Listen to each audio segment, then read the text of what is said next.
Chapter 1. The Document. The rain tapped gently against the kitchen windows as Harold Graves flipped the lid off his dinner container. Leftover tie, lukewarm at best, but he didn't complain. He never did. After 12 years in the Navy SEALs and another 5-building grave security group, he'd grown used to accepting things as they were. Pain, discomfort, fatigue, they were just parts of life to be managed. The kitchen was warm, softly lit, clean. Too clean, like a showroom. He noticed that now. Clara liked order. He reminded himself. That hadn't changed. Still, something about the way the counters gleamed, the way the silver fruit bowl sat centered and untouched, felt sterile, unlived in. He heard the soft shuffle of her feet before she entered. Clara appeared in the doorway, barefoot in a silk robe, wine glass in hand. She looked stunning, no surprise there. Her chestnut hair fell in a loose braid over her shoulder, and her skin glowed with the expensive moisturizer he always forgot to question. "You're home early," she said, voice low, almost absent. Meetings wrapped up sooner than expected. Harold pulled a chair out and sat at the island. "Was hoping we could watch that thing you recorded." She gave him a tight smile. "Maybe later. I'm swamped with design proposals this week. You know how clients get when they smell delays." He nodded, stabbing at the mushy noodles. She walked over and placed a thin stack of papers on the counter next to him. Her tone shifted, lighter, casual, practiced. "Speaking of delays, I need you to sign these." Harold looked at the folder without touching it. "What is it?" "Just the refi paperwork we discussed. Remember? The college fund strategy?" He frowned. "I thought we tabled that until we got the final numbers from Trent." "We did, but I ran them past the accountant. It all checks out. This is just standard procedure." She sipped her wine. "If we start now, by the time the twins apply for school, we'll have everything locked down. Zero debt. Freedom." He squinted at the front page, the words quitclaim deed barely registering before she turned the folder around and slid it closer. "Can I read through it?" "You can," she said, the smile tight. "But it's boring boilerplate stuff. I've already signed. I just need yours, and we can move forward." Harold hesitated. Not because he didn't trust her. Clara had always handled their finances. He hated the logistics, and she was good at it. Smart, organized, sharp with numbers and sharper with people. But something in her eyes flickered.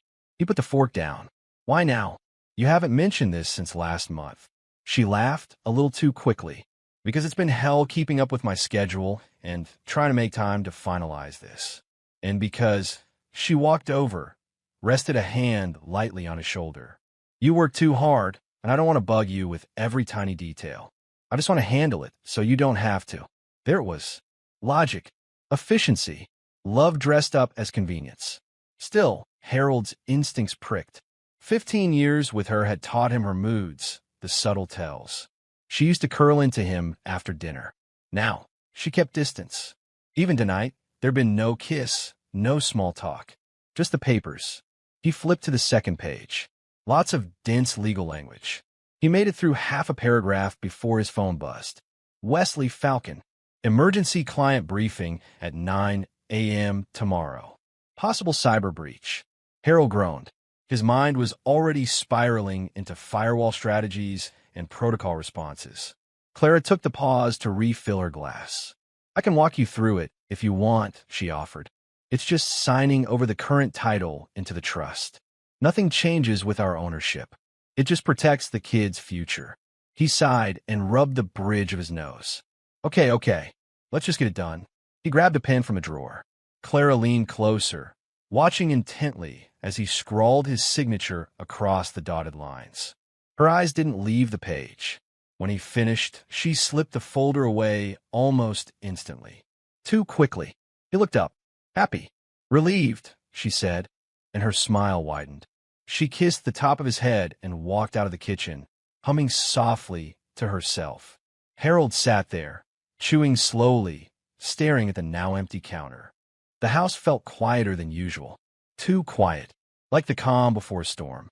The next morning, as he laced his boots for an early consult downtown, he noticed her phone buzzing nonstop on the kitchen counter. She was in the shower. He picked it up to see if it was one of the kids' schools. "Tristan Mercer. Can't wait for Friday." Face blowing a kiss, Harold froze. The name meant nothing at first. Then he remembered a smarmy real estate guy they met once at a charity auction. Slick smile, hungry eyes. He set the phone down without opening the message thread. A chill settled over his spine. He didn't ask Clara about it. Not yet. Instead, he took his keys, kissed her on the cheek as she stepped out wrapped in a towel, and said, "See you tonight." She smiled and said, "Love you." But her eyes never met his. That night, she worked late again. Harold ate alone, reviewing contract schematics for a government security detail. His mind kept drifting. To the phone, to her voice, to the way her touch had cooled over the past months. He remembered the document he'd signed. He hadn't even read it, and that made something in his chest tighten like a vice. Still, he didn't ask. Not yet. Not until he was sure. And so, for now, he played the part of the trusting husband, disciplined, dependable, and quiet. Because Harold Graves had been trained for war. And if war was coming, he'd be ready. Chapter 2. The Revelation. The gate was open. That was the first thing Harold noticed as he pulled up the driveway in his matte black SUV, the engine rumbling low like a sleeping predator. Clara always kept the gate shut, especially during the day. She was paranoid about packages, neighborhood kids on bikes, stray dogs. But now it yawned wide open, as if inviting chaos in. The second thing he noticed, the moving truck. A white, hulking box vehicle stood parked right in front of the house, its side emblazoned with Swift Step Relocation in cheap blue font.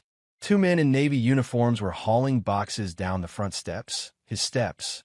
One of them bumped the porch railing with a dresser. Harold flinched. He parked, engine off, and stepped out. It wasn't until he reached the base of the porch that he saw her. Clara stood near the front door with a clipboard in one hand and her phone in the other, barking orders like a project manager. She was dressed in tight black leggings and a sleeveless top, stylish but casual, like she was orchestrating a boutique sale, not gutting a home. Their home. Harold approached slowly, deliberately. "Clara," he said, voice calm, almost clinical. She turned, lips curling into a smirk he'd never seen before, or maybe he had, and just didn't recognize it until now. "Oh, you're home," she said, like he'd just walked in on her adjusting a throw pillow, not coordinating an ambush. He glanced at the movers. One was carting out framed photos. One of them was of their wedding. Another was of the twins at Disney World, all shoved into a plastic bin like junk. "What's going on?" Harold asked, stepping up onto the porch. She didn't look away from her clipboard. "We're moving." "Well, I'm moving." He stared at her. "Why? You signed the house over to me," she said matter-of-factly, flipping to a page and showing him something in the stack of paperwork. "Remember that refinance document? For the kids' college fund?" Harold didn't reply. His heart beat once hard, then again, slower. Sealed discipline steadied his breath. "I reviewed that doc," he said flatly. "It was a trust document." She nodded, smiling now, condescending. "It was, until I filed a quitclaim deed the same day. You signed it. You didn't even read it. You handed me the house." A moving man squeezed between them with a box. Harold stepped aside, jaw locked. "You're selling the house," he said, more a statement than a question. "Already sold. Closing in 3 days." She sipped her iced coffee. "The buyer pays in cash. I get wired Friday morning. Where are you going?" "That's not your concern." Her tone sharpened. "What is your concern is getting your stuff out of here by Friday. I've already spoken to my lawyer. You got no legal claim anymore. Don't make this harder than it needs to be." Harold said nothing, just stared. Clara shifted under the weight of it. "What?" she snapped. "Why now?" "Oh, come on, Harold," she laughed. "You knew we were drifting. You spend more time with your damn security contracts than you do with me. I stopped waiting for you to notice I was unhappy. I made my own plan, and you handed me the keys." He looked at her, really looked. This wasn't the woman he married. Or maybe it was, and he just spent 15 years convincing himself otherwise. His voice was quiet. "You could have just told me, and risked losing half in a divorce." She chuckled darkly. "No, this way's cleaner. I walk away with the house. You walk away with your precious job and your pride. It's fair." Something shifted in his gaze. Not anger, not hurt, something colder.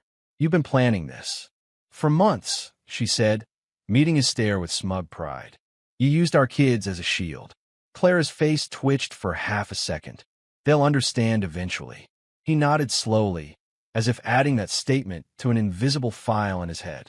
So, I've got until Friday, he repeated. That's right, she said, looking back at her clipboard. After that, you'll be trespassing. I suggest you get started. Harold didn't move.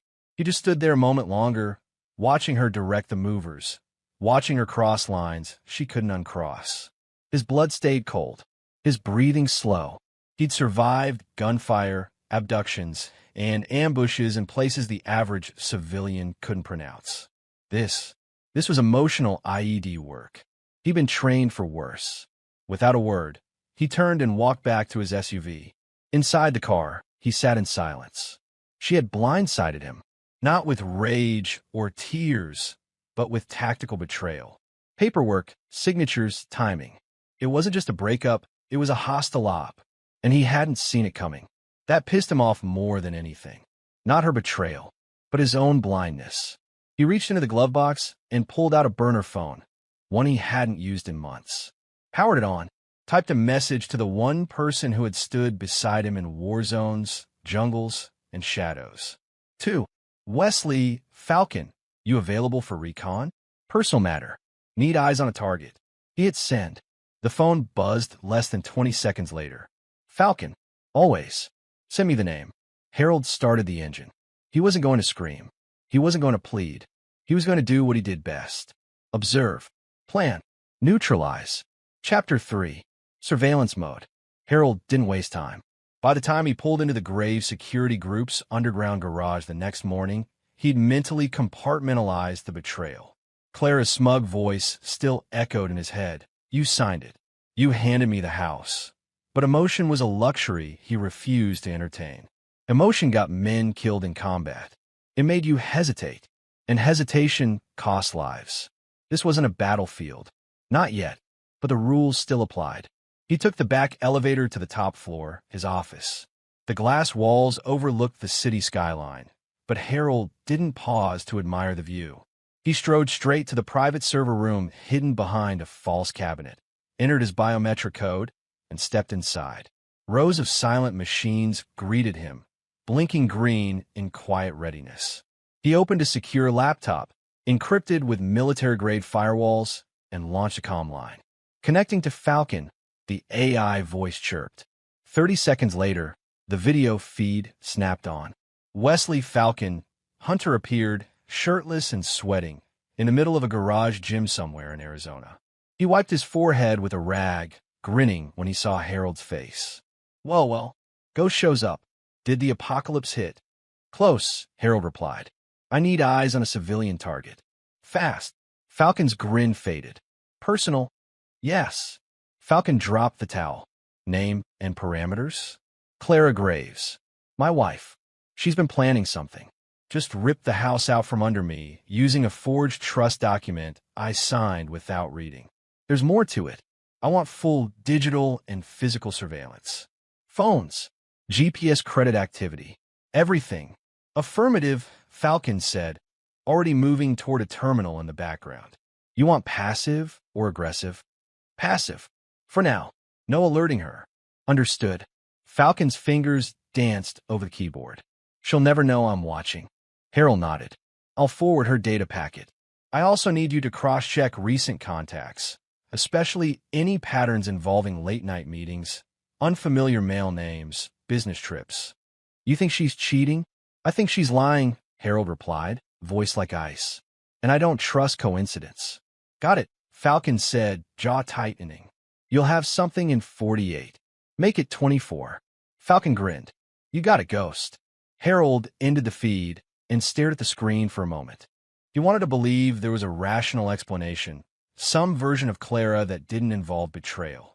But his gut said otherwise. He trusted his gut more than anything. After locking the terminal, he moved to his office and picked up the phone. There was only one other person he trusted with legal warfare. Naomi Winters. He didn't call her often. She charged $1,200 an hour and collected secrets like currency. But she was the kind of lawyer who didn't blink when things got ugly. She used to work for defense contractors before launching her own private firm. Harold had done surveillance sweeps for some of her high-profile clients. She owed him. The line picked up after 2 rings. "Graves," Naomi said, her voice smooth and sharp like steel wrapped in silk. "This is unexpected. You looking for cleanup crew or a lawsuit?" "Possibly both. Now you pique my interest. Talk." Harold recapped everything. The trust paperwork, the moving truck, the cold revelation. He didn't exaggerate, didn't add emotional coloring. Just facts. Naomi was quiet for a beat. Then, "Send me scanned copies of what you signed. I'll verify how badly you were set up. If this was done through deceit or with forged intent, I might be able to freeze the asset transfer." "She's already sold the house," Naomi hissed through her teeth. "That complicates things, but not impossible." "She's hiding something else," Harold added. "I want you to pull any recent property records tied to Clara Graves. Any joint accounts. I also need the name Tristan Mercer run through your system." There was a pause. "Tristan Mercer," she repeated. "Why him?" "Just a hunch," Harold heard clicking in the background. Naomi never asked for permission to dig deeper. That's why she was the best. "Well, your hunch may be worth gold. Mercer's name's been in a few shady filings. Failed developments in Reno and Austin. Lawsuits from contractors. He's bled millions and is under quiet investigation by the SEC. Harold's jaw flexed. "And Clara is in business with him?" he asked. "Not sure yet, but give me 12 hours. If your wife is using marital funds to float Mercer's mess, you've got a legitimate case for financial fraud and asset concealment. I want everything documented." Quietly. "Of course," she said. "This stays between us." "But Harold, yes? When this goes public, and it will if you press it, she's going to come at you hard. Emotionally, legally, maybe even criminally. Are you ready for that?" There was no hesitation. "I was trained to eliminate threats, Naomi. I just didn't expect to find one in my own bed." She was quiet a moment. Then, "Understood. I'll get back to you soon."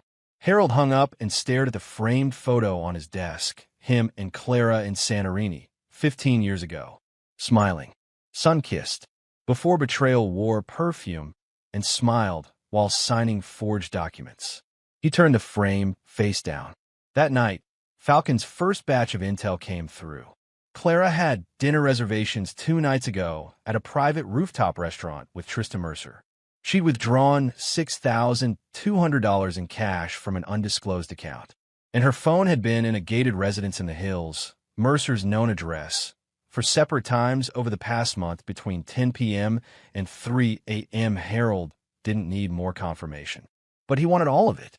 Every detail. Every lie. He wouldn't confront her. Not yet. He would prepare. Quietly. Precisely. Because Harold Graves didn't rage. He planned. And when he struck, he didn't miss. Chapter 4. The Lover and the Lie. The email came at 3:02 a.m. Harold was already awake, seated at the dimly lit corner of his study, the only light coming from the blue glow of the twin monitors. He clicked the subject line from Falcon. Full confirmed. Mercer. She's in deep. Attached were surveillance photos, account breakdowns, and time-stamped GPS logs. Harold scrolled through slowly, absorbing every frame. Clara, wrapped in a slim black coat, laughing beside Tristan Mercer in the valet line of an upscale hotel downtown. Her hand on his chest, his lips close to her ear. Another image showed her exiting Mercer's penthouse just before sunrise, hair tangled, makeup smeared. She looked happy, carefree, free of him. He moved to the second file. Naomi had outdone herself. The forensic accounting trail was meticulous. Clara had siphoned nearly $140,000 from joint accounts, small transfers disguised as vendor payments from her design firm, rerouted into shell accounts, and then funneled directly into Mercer's latest development, a doomed waterfront condo project that had already been hit with 4 lawsuits and an EPA violation. Mercer was drowning in debt.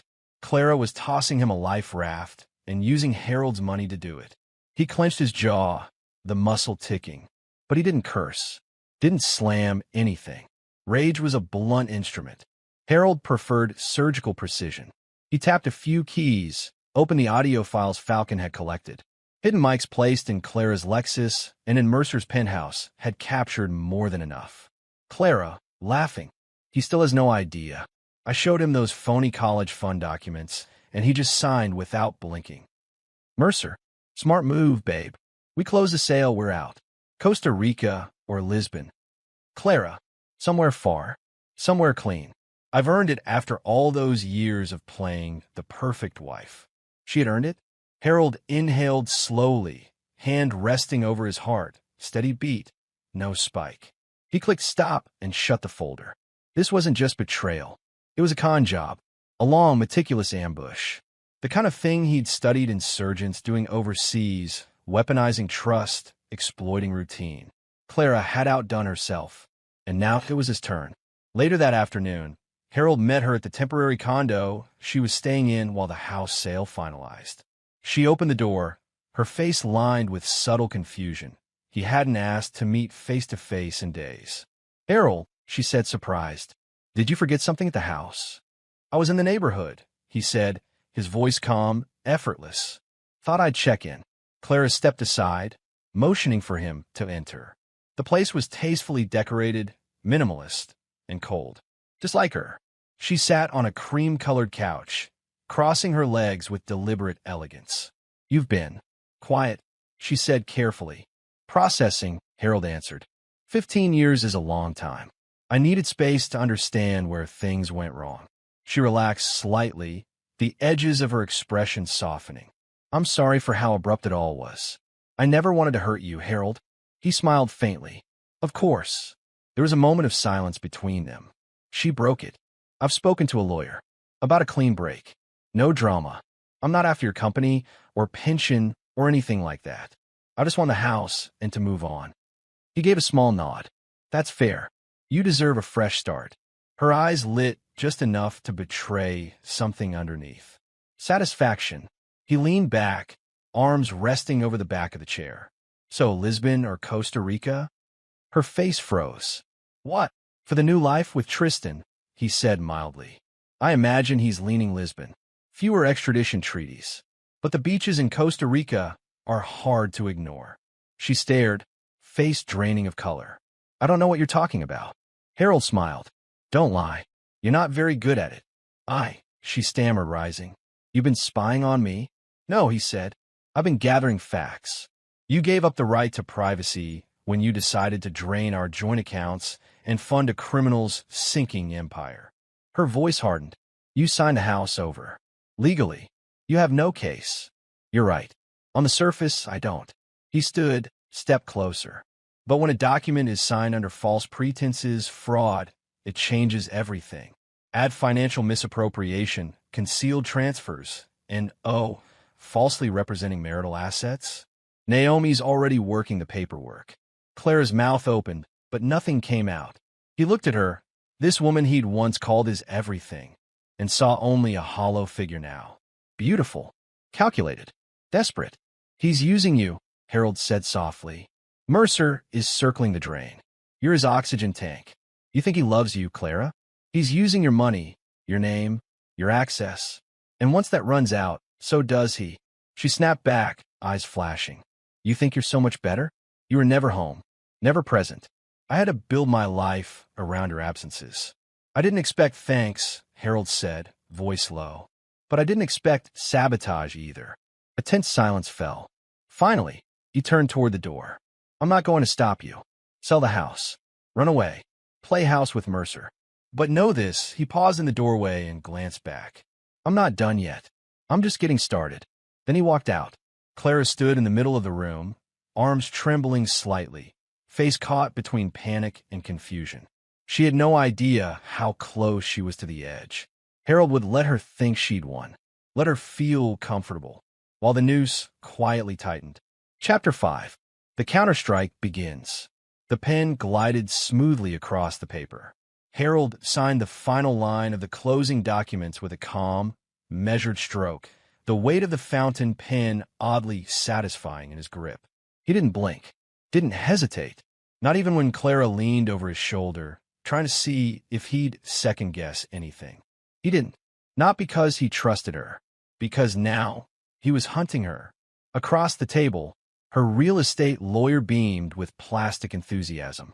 "Great. That wraps everything up on our end.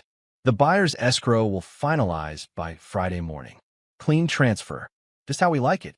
Clara gave Harold a sweet, hollow smile, the kind of fox gives before bolting from henhouse. I appreciate you being reasonable about this, she said, brushing invisible dust from her sleeve. We're adults. We're not like those dramatic couples who drag everything through the mud. Harold chuckled. Of course not. Dramas for amateurs. She didn't hear the ice under his words. She stood, smoothing her silk blouse and gathering the signed pages. I'll text you about what day the movers need to come for the last of your things. No rush, he said, rising with her. You've worked so hard. You deserve to relax a bit. She tilted her head, confused by his sudden warmth. But he gave nothing away. No flicker of anger. No emotion. Just that practiced seal calm that had once made enemies think twice. She took the bait. That night, long after her taillights disappeared down the road, Harold sat in his office, the one she hadn't yet stripped bare. The air was cold, the lights dimmed to a soft amber glow. On the desk before him sat 2 laptops and a third device, a military-grade encryption hub nicknamed Blackgate, reserved for secure operations and high-level defense contractors. Tonight, it was for war. He opened the first laptop, logged into the joint bank accounts. It took only seconds. Clara hadn't changed the credentials. She assumed he wouldn't think to look. Or perhaps, arrogantly, she thought he still trusted her. A soft smile played across Harold's lips as he moved funds, every penny that was legally traceable to him, into a separate frozen holding account protected by a financial litigation clause Naomi had drafted earlier that day. His income, his royalties, dividends from his business holdings, locked and sealed. Then, he clicked the Freeze All Transactions button. The screen blinked. Transaction complete. Next, the second laptop. This one was linked to Naomi's secure server. He drafted the injunctions. One against the house sale, citing a pending legal review of fraudulent misrepresentation. Another to put a temporary hold on the escrow transaction, pending judicial inquiry. He uploaded the documents, attached the audio files from Falcon, Clara bragging about duping him, and pressed send. At 11:03 p.m., Naomi responded. Received. I'll have everything filed before sunrise. Nice work. The next morning, Clara tried to initiate the sale. She called the buyer's agent, eager to confirm wire instructions. But something was off. The escrow is showing a temporary freeze, the agent said. It's marked as pending legal resolution. We can't move forward until that clears. What? Clara snapped. No one told me about any freeze. I just got the notification. You might want to talk to your lawyer. She hung up, panic flickering in her eyes, and dialed her real estate attorney. Ronnie, the sale isn't processing. They said something about an injunction. What the hell is going on? There was silence on the line. I just checked the filing system, Ronnie finally said. Your husband's attorney filed a formal fraud claim against the property transfer. They're alleging you deceived him in assigning a quitclaim deed under false pretenses. Clara's throat tightened, but he signed it. Voluntarily. Doesn't matter, Ronnie said quickly. If they have evidence that the transaction was made through misrepresentation, or if he can show you used the property as leverage to commit financial misconduct, it'll hold. At least temporarily. This is absurd, she shouted. He agreed to everything. There was a long pause. I'm going to be honest, Clara, Ronnie said quietly. I've seen this before. It's a stalling tactic, yes, but if they have a paper trail or any audio, it could derail the entire sale. She hung up before she could scream into the phone. Meanwhile, in a quiet cafe across town, Harold sat at a booth with his hood drawn low, sipping black coffee as he worked from a burner laptop. He accessed a secure Reddit drop and uploaded a compressed zip file labeled Mercer Project. Financial warning it included. Documents showing Mercer's failed property ventures. 3 pending lawsuits filed by subcontractors. An internal memo detailing his misuse of investor funds. A leaked appraisal of his newest project showing overvaluation by 60%. He released the drop across 4 whistleblower boards, 2 investor forums, and 1 real estate watchdog group, all anonymously. By 2:17 p.m., it began to trend in niche circles. By 4 p.m., local real estate blogs were speculating about Mercer's house of cards. And by 6 p.m., his phone buzzed with a message from Falcon. Falcon, Mercer's phone's been ringing nonstop. 2 investors backed out. One called him a walking Ponzi scheme. Clara's name was mentioned on a group thread. It's starting. Harold leaned back and exhaled slowly, eyes fixed on the rising digital smoke. Let her panic. Let her watch everything she built on deception and fantasy start to tremble. The strike wasn't loud. Not yet. But the foundation was shifting beneath her. And Harold Graves? He wasn't done. Chapter 6. The Ultimatum. Clara stood in the center of her condo's sleek kitchen, phone clutched tightly in her hand, eyes darting across the screen like a cornered animal. Her perfectly manicured nails tapped furiously, scrolling through the chaos unfolding online. Her phone vibrated again. Tristan. 2 more investors pulled out. Who's leaking this crap? She didn't reply. What could she say? Harold. It had to be Harold. But how? How could he know? The sale of the house had stalled. The escrow company had gone dark. Her attorney had suddenly stopped returning calls. And now Mercer's reputation was circling the drain in public, bleeding credibility by the hour. She paced in her condo barefoot, her silk robe fluttering as she passed a glass window overlooking the city. Her empire was unraveling, brick by deceitful brick. Then came the knock. 3 sharp taps. Clean. Deliberate. She froze. Another knock. She crept to the peephole. Her heart stuttered. Harold, wearing a dark charcoal coat, arms relaxed at his sides, calm and unreadable. She opened the door halfway, blocking the entrance with her body. What do you want? She snapped. 10 minutes, he said simply. She stared at him, waiting for the usual storm, rage, accusations, chaos. Instead, he was still, controlled. That scared her more than yelling ever could. She hesitated, then stepped aside. He entered the condo like a ghost, silent, observant, taking in the decor, the empty wine glass on the table, the suitcase half-packed near the couch. So you're really leaving? He said. Her jaw clenched. You gave me no choice. He turned to face her. No, Clara. You gave yourself no choice. She folded her arms. If you're here to gloat, I'm here to make an offer. His voice was steel, calm, sharp, final. She narrowed her eyes. An offer. He reached into the inside pocket of his coat and pulled out a black folder. Dropped it gently on the countertop between them. Everything, he said. Photos, audio, transaction records, surveillance logs, conversations between you and Mercer, your account transfers, your attempt to wire funds overseas. All of it. She stared at the folder like it might explode. I could take this, Harold continued, to the police, the IRS, the media. 1 click, and you're investigated for fraud, conspiracy, and potentially aiding wire fraud through Mercer shell companies. His empire is already crumbling. Yours is next. She scoffed, folding her arms tighter. You wouldn't dare. I would, he said quietly. And you know it.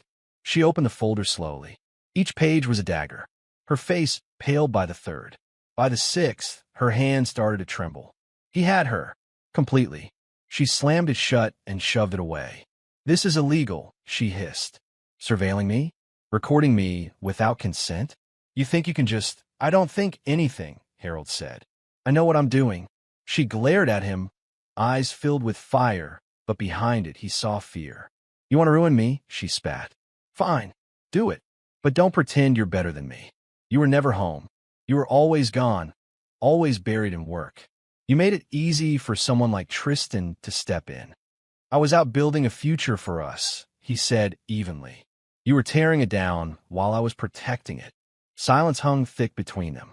Then he stepped forward and placed a second folder beside the first, this one slimmer. A divorce settlement, he said. Drafted this morning. Clara raised an eyebrow. Let me guess.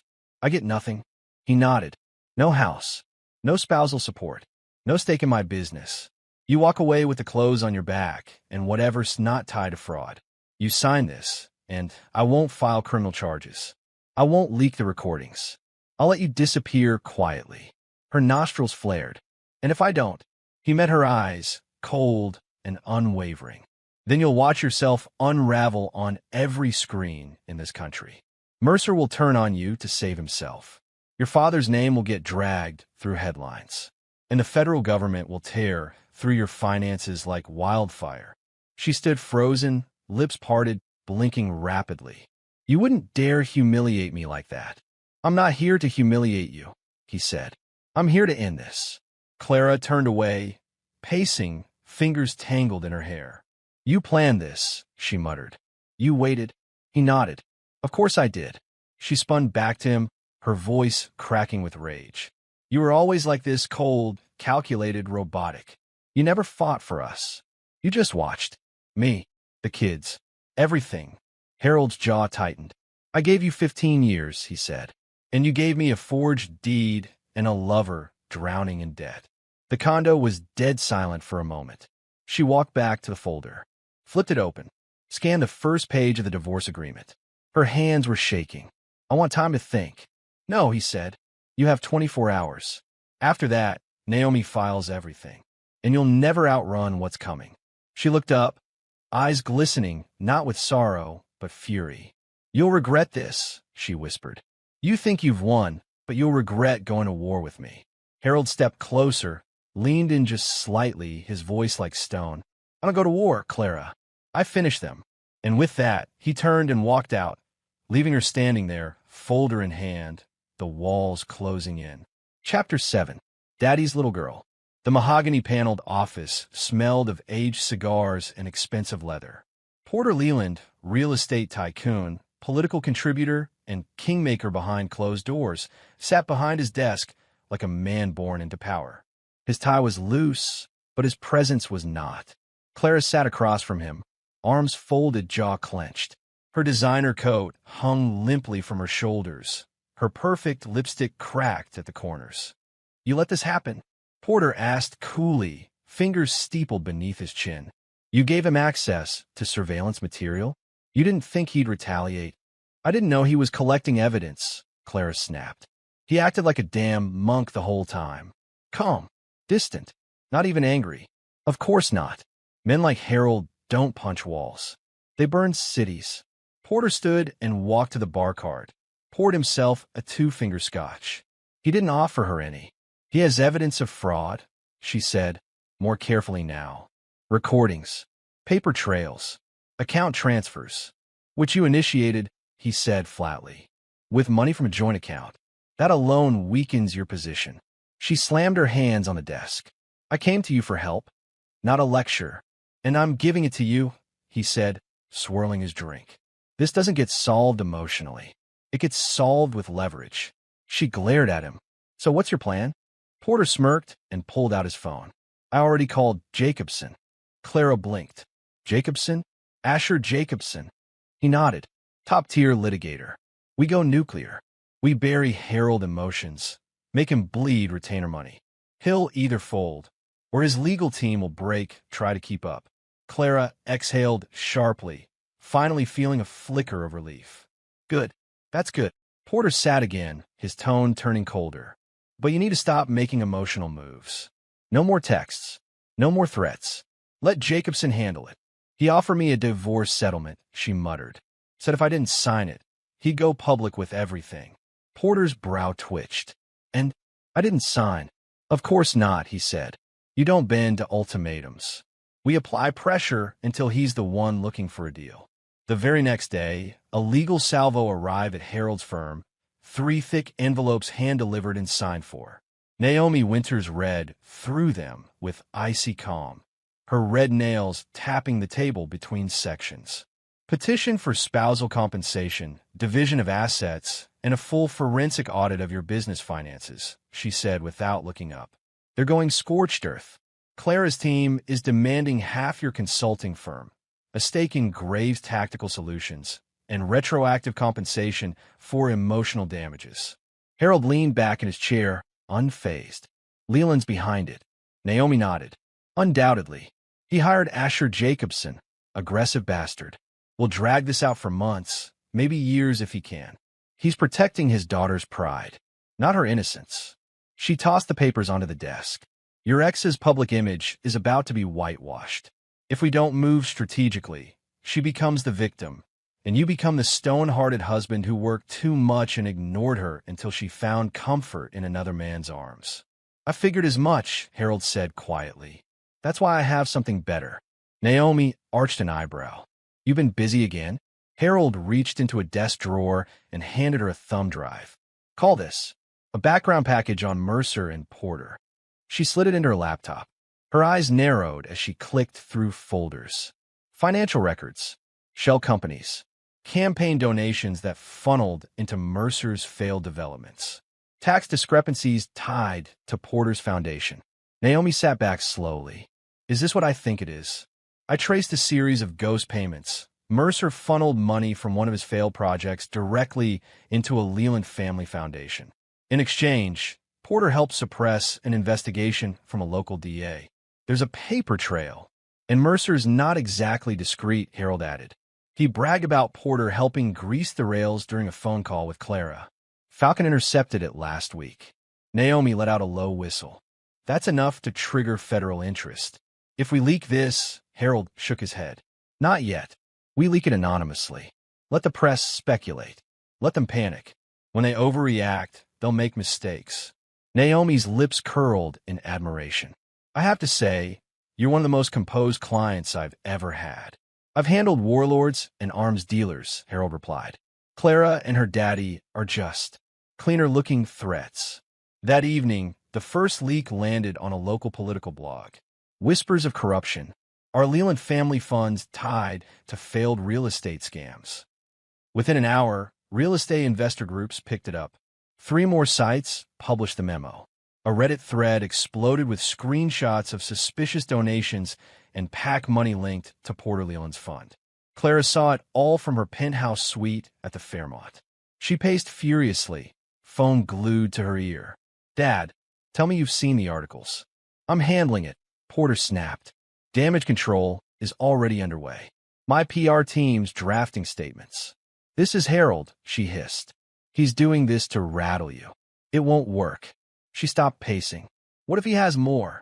Porter hesitated. Then we hit back harder. She could hear the stress in his voice. He was good at masking it, but she was his daughter. She knew when the cracks were forming. She ended the call and stared out at the skyline. For the first time, her confidence wavered. If Harold had enough to shake Porter Leland, then this wasn't just a divorce anymore. It was a siege. Chapter 8. Mercer implodes. The headlines hit like precision airstrikes.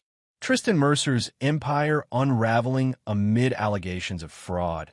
Anonymous whistleblower exposes massive losses in Mercer real estate holdings. Developers panic as key investors flee Mercer projects. By noon, 3 of Mercer's biggest backers had already issued public statements distancing themselves from his companies. By sundown, 2 lawsuits had been filed in Los Angeles County alleging breach of fiduciary duty and misrepresentation of assets. Harold watched the chaos unfold from his glass-walled office at Graves Tactical Solutions. His team worked around him, oblivious to the subtle satisfaction tightening his jawline. On his main screen was a live feed of a financial news panel dissecting Mercer's collapse. And as of this morning, Tristan Mercer's projected development value has dropped by nearly 70%, the anchor reported. His most recent venture, Riverview Estates, is now facing a full investor exodus. Harold muted the feed, leaned back in his chair, and opened an encrypted chat with Falcon. Harold, he's burning. Confirm full press saturation. Falcon, triple confirmed.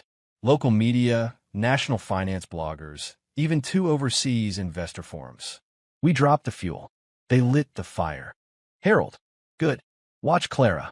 She'll run scared or double down. Falcon, already on her. She visited Mercer's condo last night. Stayed 42 minutes. Left in tears. Harold's lips barely moved, but the satisfaction was undeniable. 1 threat down. Or so he thought. 2 nights later, Naomi Winters stepped into Harold's private office, coat draped over her arm and an unreadable look in her sharp eyes. I found something, she said without pleasantries. He closed his laptop. Talk. Naomi dropped a folder onto the table with a quiet thud. You remember the name? Elias Kleinman? Mercer's first investor, Harold replied. He helped fund Mercer's original Vegas property in 2017. Died in a car crash. Right, Naomi said. Except it wasn't just a crash.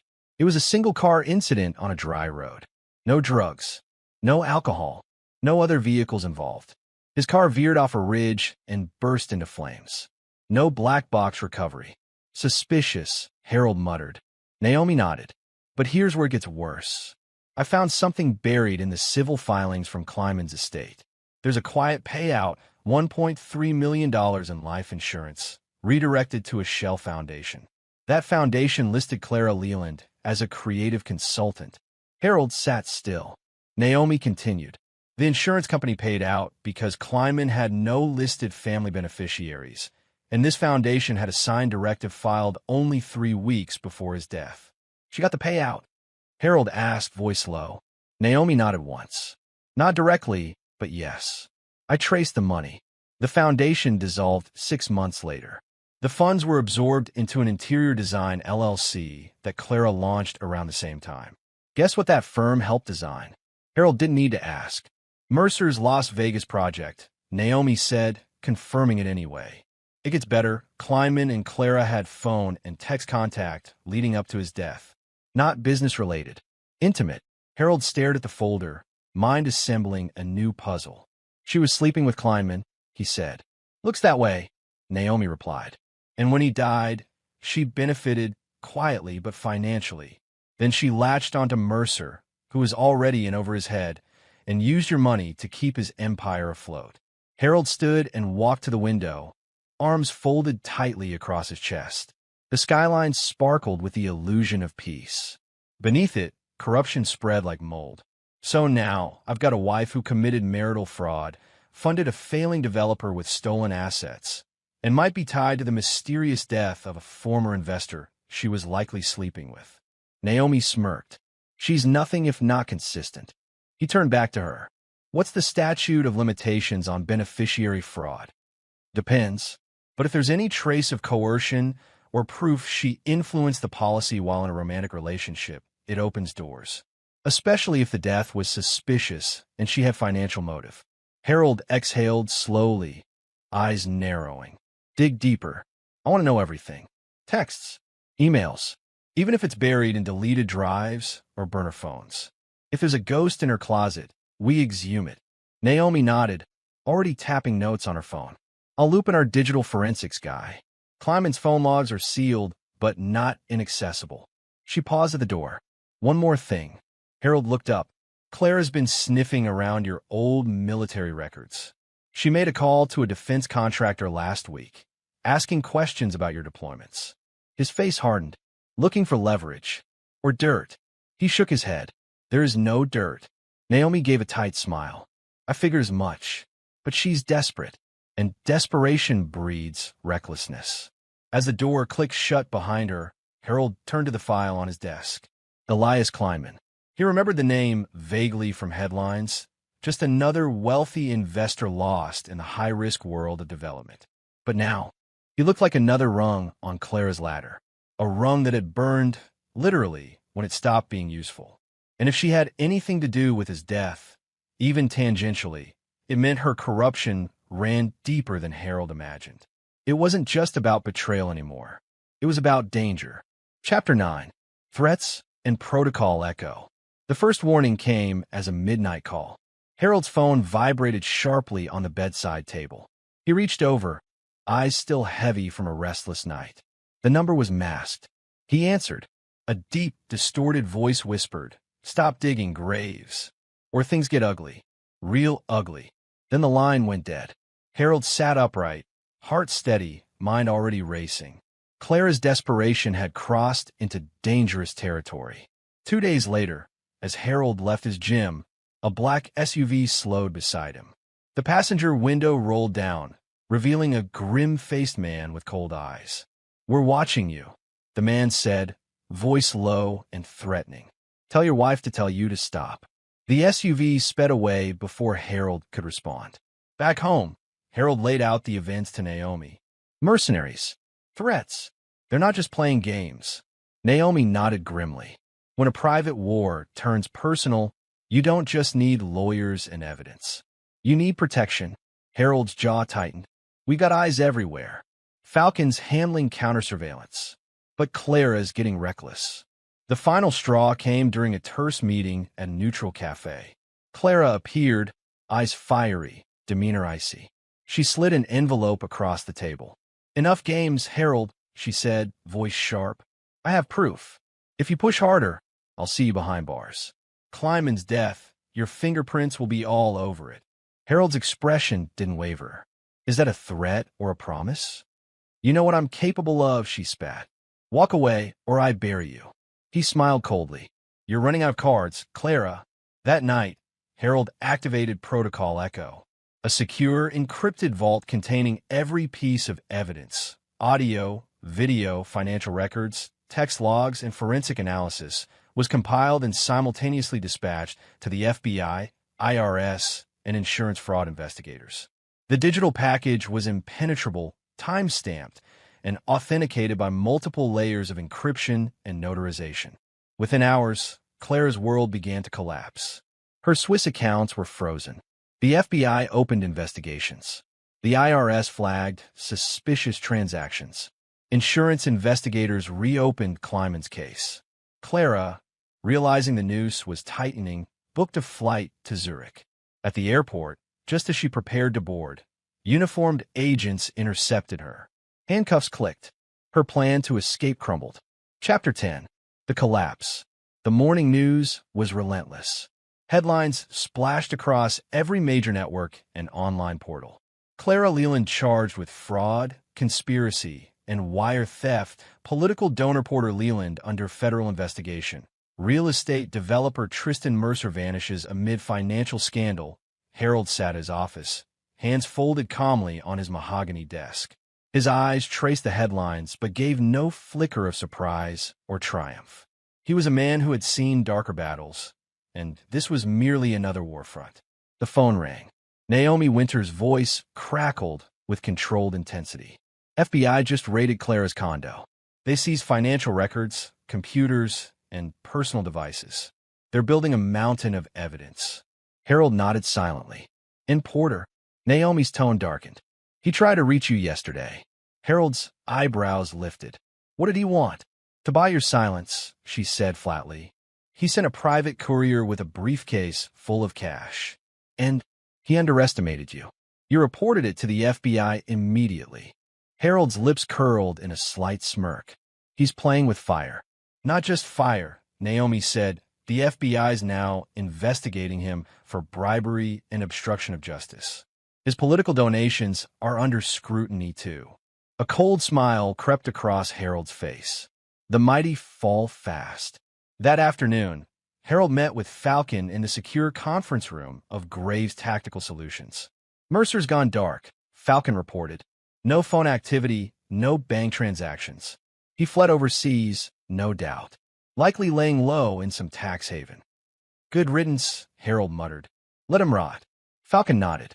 "The question now is whether Clara's going to talk or fight." "Neither," Harold said steely.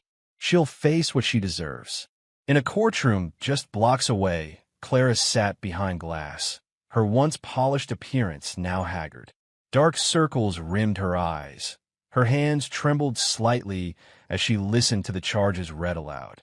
Fraud. Conspiracy to commit wire fraud. Financial theft. Insurance fraud. Her legal team scrambled, but the mountain of evidence was insurmountable. Porter Leland watched from the back, his usual arrogance replaced by a thin veneer of concern. After the hearing, Porter's lawyer approached Harold outside the courthouse, offering a handshake that was anything but friendly. "Mr. Graves," he said, "my client wishes to avoid further public scandal. He is prepared to settle, financially, if you agree to drop any additional claims." Harold shook his head. "You don't buy justice. You pay for it." Porter's face twisted in a grimace, but he said nothing more before retreating into the shadows. That evening, Naomi called Harold with final confirmation. "Clara's been indicted on multiple felony counts. Bail denied. She'll be held pending trial." Harold exhaled deeply, the weight of years of betrayal now crashing down on her. "She won't walk away from this." Naomi continued. And thanks to the evidence, neither will Porter. Good, Harold replied. Justice is about more than punishment. It's about protection. Protection for you, your business, and the truth. He stared out the window, the city lights flickering like distant stars. Days later, Harold visited his childhood home, the place where the battle began years ago before it spiraled into ruin. He stood silently in the front yard, watching a family unload their moving truck. The children laughed and chased each other, oblivious to the scars that lingered in Harold's heart. He smiled faintly. The fight had cost him love, trust, and years of his life. But in the end, his resolve was unbroken. Justice had been served, and his world, though forever changed, was finally at peace. Chapter 11. Aftermath. The front door swung open, the familiar creak echoing through the quiet halls of the Graves family home. Harold stepped inside, the weight of silence wrapping around him like a shroud. The house was his again, every corner, every polished surface, every faded photograph now his to protect. But the victory tasted bitter. The house smelled faintly of lavender, Clara's signature scent lingering faintly in the air. He paused by the staircase, fingers brushing the banister worn smooth by years of family life. He could almost hear the echoes of laughter, his children chasing each other, their footsteps bouncing off the walls, the soft hum of daily chaos that once filled these rooms. Now, there was only stillness. His phone buzzed. A text from his daughter. Dad, did you get the pictures I sent? He smiled softly, pulling the device from his pocket. The photos were snapshots from their last weekend together before the storm, their smiles frozen in time, unaware of the betrayal brewing beneath the surface. His heart clenched.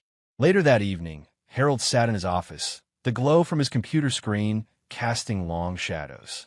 Reports from Naomi arrived. The final filings confirming the house deed transfer was legally voided, his business accounts restored, and protective measures put in place to shield his children's inheritance from any further schemes. He exhaled, allowing himself a rare moment of relief. But even as the legal battles faded into the past, the emotional wounds remained raw. He recalled the early days, the easy laughter, the shared dreams, the quiet moments that felt infinite. 15 years of marriage, now reduced to shards. A knock on the door startled him. Wesley Falcon stepped in, carrying 2 steaming mugs of coffee. Thought you could use a break, Falcon said, setting one down. Harold accepted it gratefully. They sat in companionable silence, sipping the bitter brew. Looks like you won, Falcon said finally. Harold shook his head slowly. I won the war, maybe, but I lost the peace. Falcon frowned. What do you mean? Harold stared out the window into the night. Claire's gone. The house is mine. The business is intact. But what about trust? What about the life we built? It's gone. Falcon nodded. Sometimes victory comes with scars you don't see. That night, Harold wandered the empty bedrooms, once filled with toys, now shadows of memories. The master bedroom, once their sanctuary, felt cold and hollow. He touched the edge of the bedspread, fingers trembling slightly. 15 years, he whispered, gone in the blink of an eye. His eyes stung, not from tears, but from the weight of everything lost. Days turned into weeks. Harold focused on rebuilding, for his children, for himself. He attended parent-teacher conferences, coached little league games, and made dinners that no longer sparked arguments. The house slowly began to feel like a home again, not the fortress of deception it had become, but a place of healing. One evening, as he tucked his youngest into bed, his daughter looked up at him with wide eyes. Dad, will Mom come home? He swallowed hard, forcing a smile. She's not coming back, sweetheart, but we're going to be okay. I promise. She nodded, clutching her stuffed bear tighter. Later, Harold sat alone on the porch, the night air cool against his skin. He pulled out a worn photograph, a family portrait from happier days. He traced the faces gently, remembering the smiles and the secrets behind them. His phone buzzed again, a message from Naomi. Court date set. Clara's plea deal is in motion. He stared at the screen, heart heavy but resolute. He closed his eyes, breathing deeply. The mission was over. The house, The business, the legal battles won. But the wounds? They lingered. Chapter 12. Redemption begins. The clinic waiting room smelled faintly of antiseptic and fresh coffee. Harold Graves sat quietly, his hands folded on his lap, eyes fixed on the muted TV in the corner. The news ticker rolled relentlessly beneath the anchor's voice, stories of war, politics, and tragedy. For the first time in months, Harold didn't feel compelled to respond or react. The door opened, and a middle-aged therapist appeared. Calm, steady, with a warm smile. "Mr. Graves? I'm Dr. Rhodes. Let's begin." Harold rose, nodding curtly. He'd agreed to therapy reluctantly, at Naomi's insistence. But the weeks had already started to chip away at the fortress of numbness he'd built around himself. In the session, Harold recounted memories carefully, not the dramatic betrayals, not the financial war, but the raw emotions he'd shoved deep inside. "I lost more than a wife," Harold said quietly. "I lost trust, family, a part of myself." Dr. Rhodes nodded, scribbling notes. "Healing is never linear, Harold. You don't just patch the wounds. You have to learn to live with the scars, and, eventually, let them guide you, not define you." Harold's lips twitched into a faint, skeptical smile. "I'm used to controlling everything. Mission, team, outcome. This is different." "It's harder, yes," she said softly, "because it's not about external enemies, it's about inner peace." Outside the clinic, the afternoon sun warmed the city streets as Harold stepped out, the weight inside him feeling just a little lighter. Over the next few weeks, he began reconnecting with his old SEAL teammates.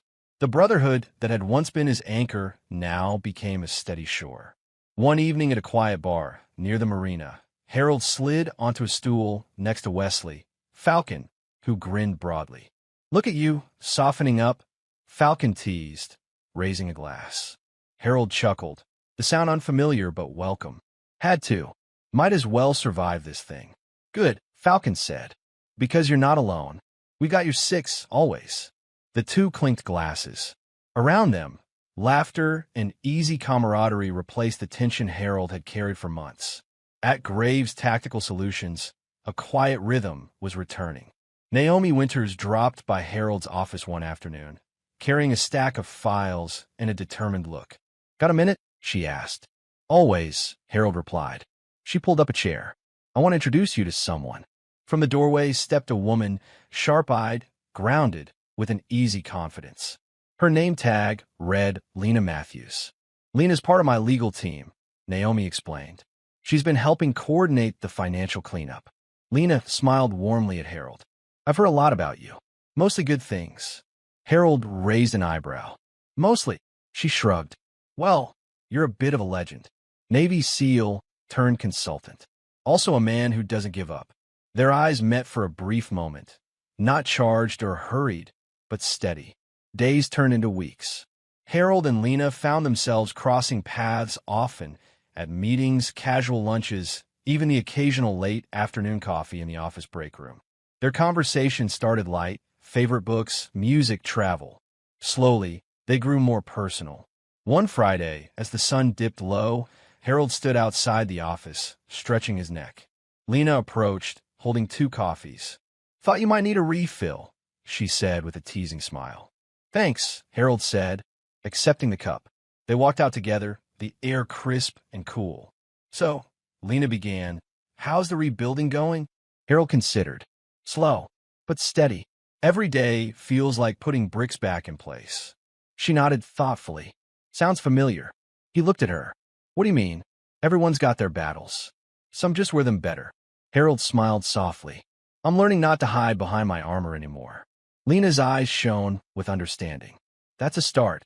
Despite the small spark growing between them, Harold kept his guard firmly up. The past had taught him lessons harsh and unforgiving. One evening, after a late strategy meeting, Lena waited by the elevator. "Walk you out?" she offered. He hesitated, then nodded. Outside, the city buzzed around them, neon lights flickering to life. Lena glanced at him. "You ever think about what comes next? After all the battles?" Harold looked away for a moment, then back. "I'm trying to figure that out." For the first time, It's not about survival. It's about living. She smiled softly. Maybe you don't have to do it alone. He returned the smile, tentative, honest. In therapy, Harold shared the growing connection cautiously. People don't get past my defenses easily, he admitted one session. Dr. Rhodes smiled knowingly. That's understandable. You're learning to trust again, one step at a time. As months passed, Harold felt a shift. The soldier's mission was over. The man was emerging, scarred but stronger, wiser but open. At home, his children flourished. The laughter returned to the halls, soft and healing. At work, his business thrived, fueled by clarity and renewed purpose. And with Lena, a quiet companionship blossomed, not rushed, not forced, but real. One cool evening, Harold stood on the porch, watching the stars blanket the sky. He breathed deeply. The air tasted different now.